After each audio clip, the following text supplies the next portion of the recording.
বিজয়া দশমী হল দুর্গাপূজার সমাপ্তি এবং বাঙালি হিন্দুদের সবচেয়ে গুরুত্বপূর্ণ উৎসবগুলোর মধ্যে অন্যতম। এটি কেবল প্রতিমা বিসর্জন নয়, বরং এটি অন্যায় এবং অশুভ শক্তির বিরুদ্ধে ন্যায় ও শুভের বীজের প্রতীক।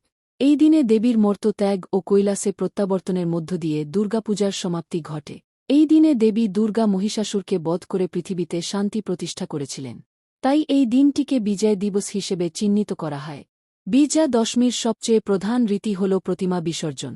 নবপত্রিকা এবং অন্যান্য পুজোর সামগ্রী সহ দেবী দুর্গাকে বিদায় জানানোর জন্য শোভাযাত্রা করে নদী বা নিকটস্থ জলাশয়ে প্রতিমা বিসর্জন দেওয়া হয়। এই বিসর্জন দেবীর মর্ত্য থেকে কৈলাসে প্রত্যাবর্তনের প্রতীক।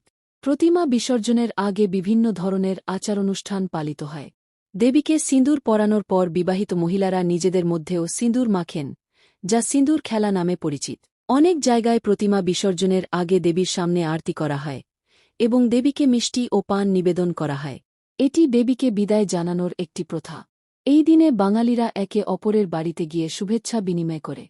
বড়দের পায়ে হাত দিয়ে প্রণাম করে আশীর্বাদ নেওয়া হয় এবং ছোটদেরকে ভালোবাসা ও স্নেহ দেওয়া হয়। এই শুভেচ্ছা বিনিময়ে শুভ বিজয়া নামে পরিচিত।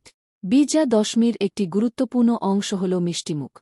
এই দিনে বিভিন্ন ধরনের মিষ্টি তৈরি করা হয়, যার মধ্যে নারকেল নাড়ু, তিলের নাড়ু, সন্দেশ এবং বিভিন্ন ধরনের পিঠা খুবই জনপ্রিয়। একে অপরের বাড়িতে গিয়ে মিষ্টি বিতরণ করা হয়